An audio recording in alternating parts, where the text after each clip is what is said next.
Bien, en este cuarto y último vídeo de este mini curso que estamos haciendo sobre introducción a la programación, vamos a ver ya los últimos conceptos que necesitamos saber para afrontar nuestra incursión en el terreno del código fuente y de la programación. Como ya he comentado varias veces, como lo que me interesan en estos primeros vídeos son conceptos más que aprender a un lenguaje en concreto, pues bueno, en este caso voy a usar PHP, pero insisto, que lo mismo que hago en PHP lo podríamos hacer en JavaScript o en C# para Unity. Así que me abro mi editor de código y para lo que vamos a ver ahora voy a usar PHP. Recuerdo que para PHP necesito un servidor que interprete ese lenguaje porque el propio navegador no lo hace. En este caso pues tengo instalados mis propios servidores PHP, están corriendo. Eso significa que si yo ahora escribo un script en PHP y aquí por ejemplo podemos decirle que escriba, pues para ser originales, un hola mundo, lo guardo y como podemos aparece ahí. ¿De acuerdo? Y de hecho en el código fuente, esto es un repaso, vemos que ha interpretado el código y aparece ahí ocultando los scripts porque es el servidor el que lo ha interpretado. ¿Qué vamos a ver en este vídeo? Vamos a ver las estructuras de control, que es cómo interpreta el lenguaje, en qué orden y digamos cómo se estructura nuestros scripts, utilizando bien la estructura normal en programación estructurada, que es de arriba abajo, o las estructuras selectivas, que ya las vimos en el vídeo anterior, en los operadores relacionales. Y una nueva, que esta es muy importante y además es un poco peligrosa, pero desde luego verdaderamente útil, que son las estructuras repetitivas, es decir, los bucles. Después de ver eso, veremos algo también muy importante, que son el tema de las funciones, la construcción de funciones o métodos. Pero ahora vamos con lo fácil, que son las estructuras de control. Bien, en programación estructurada, también en programación orientada a objetos, pero sobre todo en programación estructurada, tenemos que tener en cuenta que los scripts se leen de arriba abajo. Eso es bastante obvio, ya lo vimos en los anteriores vídeos, donde yo, por ejemplo, declaro una variable, por ejemplo esta, y le digo que esto es hola, y digo que lo muestre, y efectivamente aquí, voy a cerrar esta pestaña, y efectivamente me dice hola. Si yo ahora cambio el valor de mi variable, me sigue diciendo hola. ¿Por qué?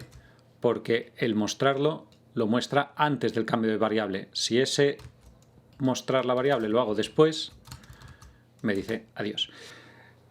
Esa es la forma normal de ejecutar el código, de arriba abajo. Y muchas veces se nos olvida, pero tenemos que tener en cuenta que la máquina va así, de arriba abajo, línea a línea. Otro tipo de estructura de control son las selectivas. Eso ya insisto que lo vimos en un vídeo anterior, pero lo voy a repasar un momento rápidamente. Por ejemplo, aquí que hemos dicho que mi variable vale 100, pues yo le puedo decir que si mi variable es menor que 200, echo es menor que 200. Y en caso contrario, pues lógicamente es mayor que 200. Vamos a ver el resultado. Ahí está. Funciona. Mi variable es menor que 200, efectivamente porque vale 100. Y si vale 300, guardo, refresco y ahí aparece. Es mayor que 200. Entonces nos tiene que quedar claro que en este caso en la lectura de código no es tanto secuencial en el sentido de que lee línea a línea, sino que hay líneas que se salta. ¿Por qué? Porque si no se da la condición que se le ha dicho en el if, no se ejecuta en el if o en el else if, como vimos en el anterior vídeo. Bien, esto que ya lo vimos en un anterior vídeo, pues ha sido un repaso. Ahora vamos con una de las secuencias de control más delicadas, no porque sea difícil, sino sencillamente porque puede llevarnos a hacer bucles infinitos y provocar fallos en el sistema. Entramos en las estructuras repetitivas, es decir, los llamados bucles. Vamos a ver dos de ellos, no son los únicos, existen más, pero vamos a ver los dos más utilizados y sobre todo entender el concepto. Voy a seguir en PHP. De nuevo, recuerdo que prácticamente la sintaxis es igual en todos los lenguajes. Vamos a ver dos tipos de bucles, los más habituales, que son el while y el for. Vamos a empezar con el primero. que es el while, en inglés, mientras. Esto lo que hace es pedir una condición que pondremos entre paréntesis, y ahí nos va a pedir que le demos una condición que se tiene que dar, un poco similar al if, con una diferencia, que es que el if lo comprobaba una vez y seguía, pero el while no. El while va a quedarse ejecutando lo que haya dentro de esas llaves, o ese parámetro se va a quedar ejecutando hasta que deje de darse esta condición. Por ejemplo, si yo creo, igual que antes, una variable y le doy un valor de 10, por ejemplo, y le digo que mientras mi variable sea menor que 20, y ahora entre llaves le digo lo que tiene que hacer, y le digo es menor que 20.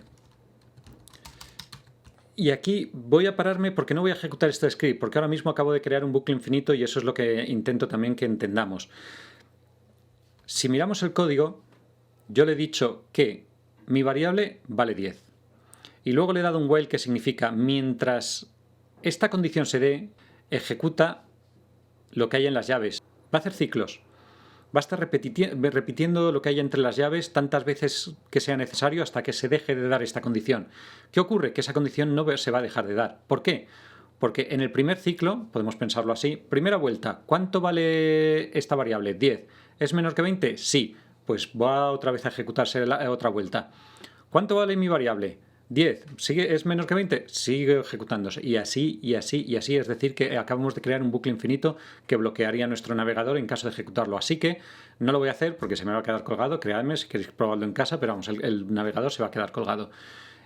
Así que voy a evitar que esto ocurra. ¿Cómo se suele hacer? Mediante un contador de ciclos. ¿Nos acordamos de Howard? Un contador de ciclos. Y una salida hacia la actividad menos aceptable. Howard es brillante.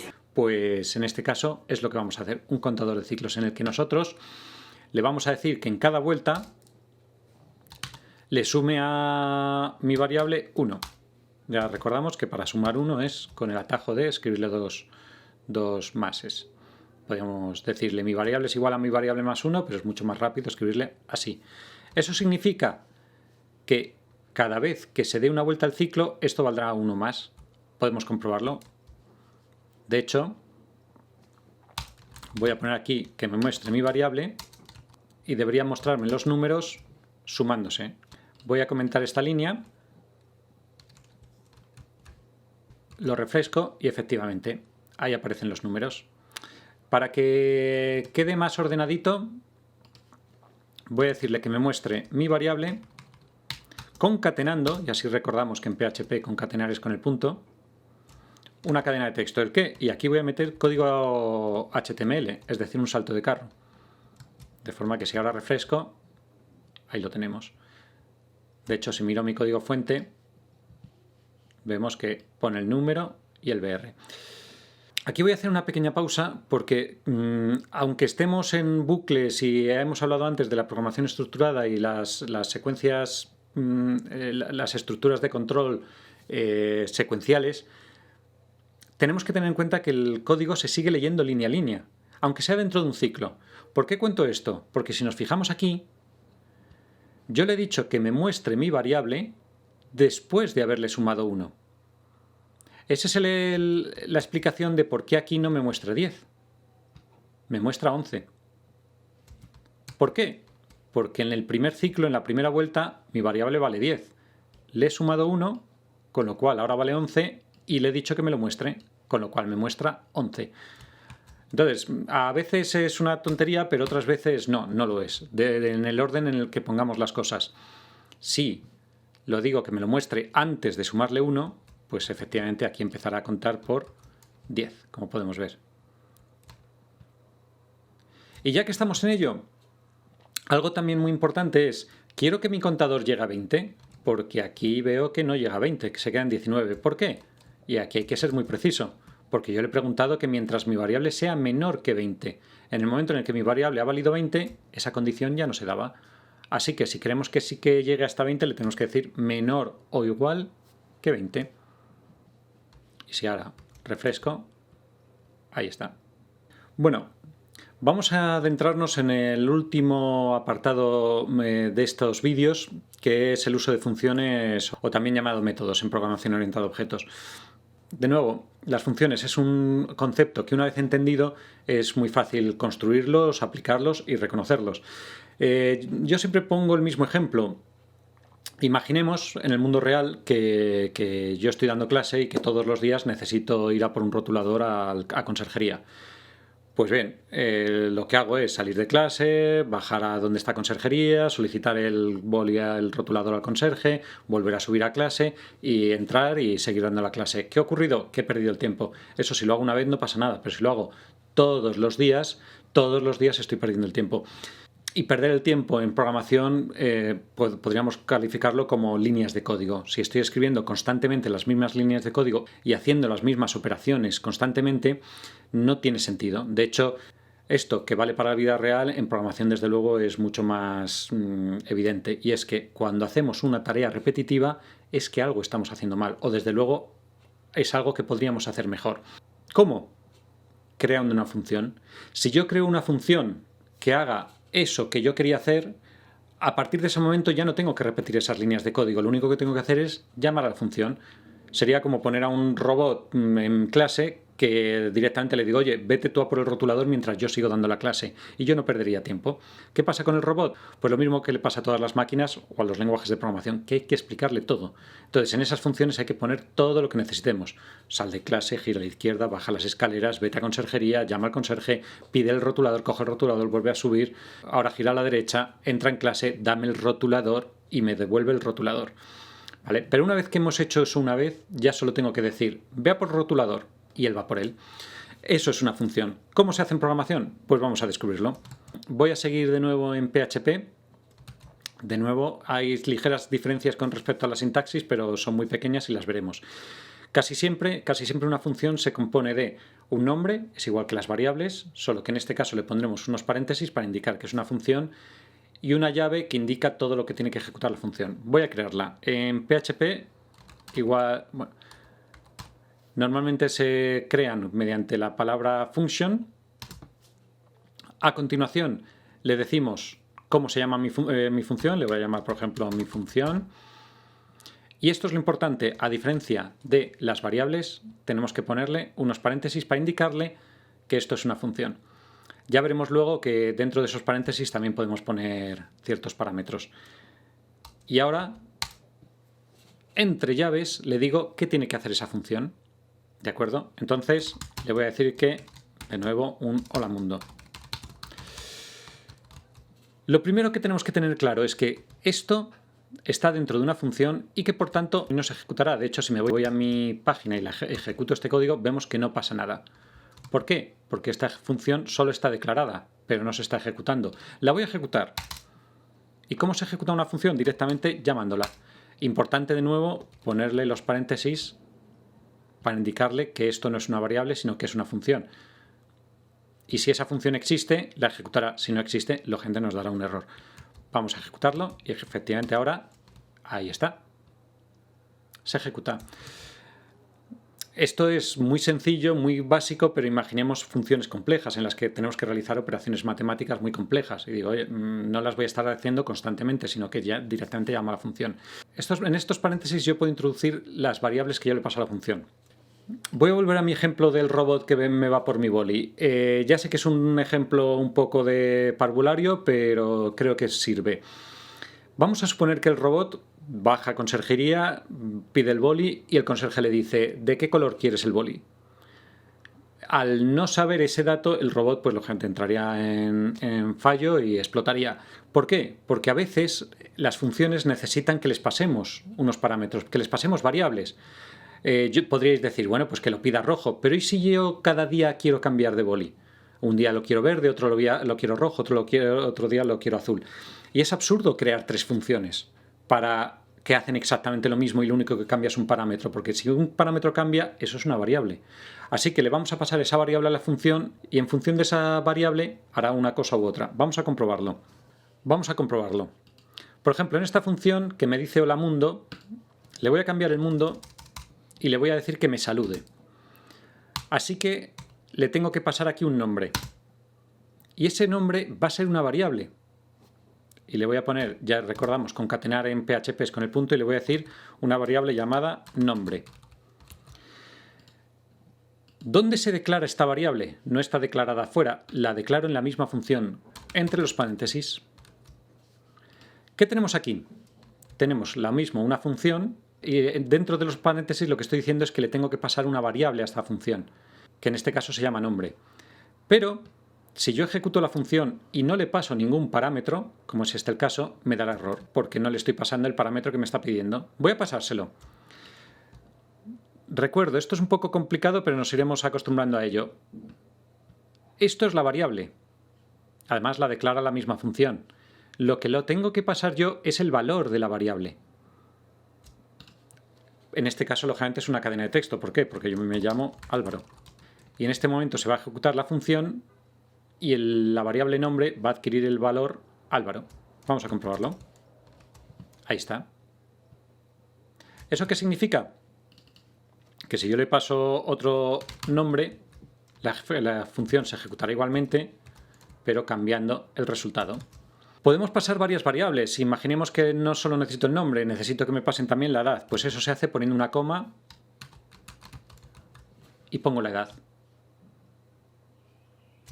Voy a decirle, por ejemplo, hola nombre, concateno, y así ya vemos que podemos concatenar tantas cosas como queramos.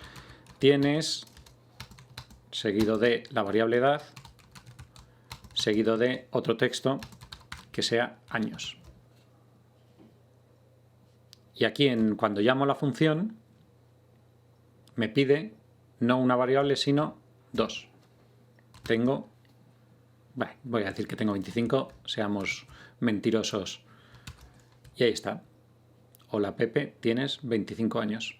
Vamos un paso más allá. Las funciones normalmente no están pensadas para ejecutar ciertas tareas, sino también para devolver un resultado. Usando la analogía del robot, pues el resultado sería el boli. Pero en el caso de que, por ejemplo, digo, voy a hacer una función que lo que hace es multiplicar dos números. Es muy simple, muy sencillo, pero nos sirve para entender el concepto. Vamos a verlo. Voy a crear una nueva función. Le voy a llamar multiplicar. ¿Por qué? Porque va a ser una función en la que yo le pido un número, le voy a llamar num1, y le pido otro número, y le voy a llamar num2. Y lo que hago es crear otra variable llamada resultado, que es el resultado de multiplicar el número 1 por el número 2. Eso es lo que hace esta función. Bien, pero yo necesito ese resultado. Así que lo que hacemos en las funciones es, con el comando return, devolver ese resultado. Es un buen momento para recordar que esto que acabo de declarar aquí son variables que se llaman locales, igual que esta variable. ¿Y qué significa eso? Que estas variables no están disponibles fuera de la función. Es decir, que yo, si le digo aquí que me muestre el resultado, me dirá que esa variable no existe, ¿de acuerdo? Así que tenedlo en cuenta, porque muchas veces tenemos que saber lo que hablábamos en otro vídeo, el ámbito de las variables, dónde están disponibles, el scope. Pero bueno, lo que vamos a ver en este caso es que yo necesito ese resultado. Y lo puedo asignar directamente a una nueva variable. Por ejemplo, le digo, oye, mi variable, voy a crear una nueva variable, y le digo que es igual a, y aquí ejecuto la función. Muy importante, le paso los parámetros que me pide. En este caso me pide un número y otro número. Pues le voy a decir que me multiplique 5, y 2. Que le estoy diciendo, básicamente, multiplícame, el número 1 es 5, y el segundo número es 2. La coma en este caso no hace caso a los decimales. Los decimales en programación se utilizan con el punto, ¿de acuerdo? Así que, punto y coma, ¿qué estoy diciendo? Le digo que esta variable va a ser el resultado de esta función a la que le he pasado dos parámetros, un número y otro número. Al ejecutar la función, cogerá un número, lo multiplicará por el otro y lo meterá en esta variable. Y esta variable, a su vez, me lo retornará la función. Por eso yo, en cuanto la ejecuto, queda asociado a esta variable. Vamos a comprobarlo. Digo, muéstrame mi variable. Y si todo va bien, debería ser 10, efectivamente. Ahí lo tenemos. Mi variable es el resultado de ejecutar esta función con estos variables. Voy a cambiar las variables por algo que tenga más entidad para para que veamos que la máquina es capaz de hacer cálculos complejos. Así que vamos a multiplicar dos números grandes y ahí está el resultado. Bien, esto que acabamos de hacer es bastante sencillo en el sentido de que para una función que solo multiplica dos números quizás no necesitemos crear una función, pero imaginemos procesos muy complejos en el que hemos descubierto que constantemente tenemos que estar comprobando ciertos parámetros, ciertas variables para luego multiplicarlas, para luego añadirles un texto, para luego comprobar que esto se produce. Y si eso lo vamos a hacer una y otra vez y una y otra vez, pues creamos una función, metemos dentro de esa función todo eso que comprobamos, le pasamos a la función las variables que necesita y lo único que tenemos que hacerle es retornar un parámetro. Solo un último apunte con respecto a las funciones, ya que a lo largo del curso vamos a trabajar con C# para Unity, así que vamos a ver unos comportamientos muy específicos de este lenguaje en concreto en la construcción de funciones. Para ello voy a abrir un momentito un script en C# y ahí lo primero que nos encontramos es que efectivamente ya hay unas funciones, unos métodos, vamos a hablar con propiedad, unos métodos creados, que ya los vimos anteriormente, el start o el update, que en este caso yo ya lo he borrado, y vemos que aquí las funciones, primero, no se utiliza con el término function, sino que directamente se declara y en el momento en el que le ponemos los paréntesis estamos indicando que es una función, pero aparte de eso le tenemos que indicar qué tipo de dato vamos a devolver. Si no vamos a devolver ningún dato, es decir, es una función que va a ejecutar ciertas instrucciones, pero no va a devolver nada, pues entonces le indicamos con que es void, es decir, esta función no va a devolver nada. Pero vamos a pensar en una función que, por ejemplo, va a devolver un número decimal. Pues lo que hemos dicho antes, vamos a multiplicar números. Así que yo puedo declarar una función y decirle, primero, qué tipo de dato va a devolver. El nombre de la función, los paréntesis y entre llaves las instrucciones que ejecutará esta función. Vemos que automáticamente el programa me está indicando que hay un error. ¿Por qué? Porque yo le he dicho que tengo que devolver un número y no lo he devuelto con el comando return, como hemos visto antes. Lo voy a devolver. Voy a crear una variable de tipo float, porque es el tipo de variable que voy a devolver. Le voy a llamar resultado y voy a devolver esa variable. Vemos que desaparece aquí el error, aunque me está diciendo otro, que es que no tiene valor. Bueno, se lo voy a dar.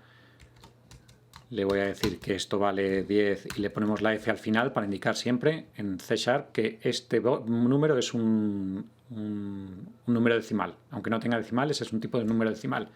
Y aquí lo devuelvo. ¿Vale? Entonces, como podemos ver, la estructura de una función en C# varía sensiblemente, diciendo primero lo que vamos a devolver, el tipo de dato que vamos a devolver, el nombre de la función, no hace falta especificar nada más porque él ya en cuanto ve los paréntesis sabe que es una función, entre las llaves las instrucciones que va a ejecutar y en el caso de que vaya a devolver algo tenemos que utilizar el comando return y lo que devuelva, que tiene que corresponderse lógicamente con ese tipo de dato. Si nos fijamos en el método que ya viene por defecto del start, no devuelve nada, por eso pone el void y por eso no existe ningún return. Y aquí, por ejemplo, lo mismo también. Podemos pedirle las variables que va a ejecutar, por ejemplo, y aquí le tenemos que decir qué tipo de variable es. Por ejemplo, si es un float y el nombre va a ser num1, coma. Otro tipo de variable que pido, otro tipo de float que va a ser num2. Y en este caso el resultado no va a ser el que yo le diga, sino el resultado de multiplicar el número 1 por el número 2. Y de nuevo, aquí tenemos exactamente la misma función que hemos hecho en PHP con las especificidades propias de C#. Bueno, y con esto ya creo que hemos visto lo fundamental en cuanto a lenguajes de programación. Insisto, viendo conceptos, ya habrá tiempo de ver sintaxis específicas, pero que animo a practicar lo que hemos visto, buscar ejercicios online o los que yo vaya poniendo en clase y con ello ir cogiendo también un poco de soltura a la hora de abordar código, encontrándose con muchos problemas, pero lo que es más importante, encontrando las soluciones. Como siempre, espero que os sea útil y nos vemos en el siguiente.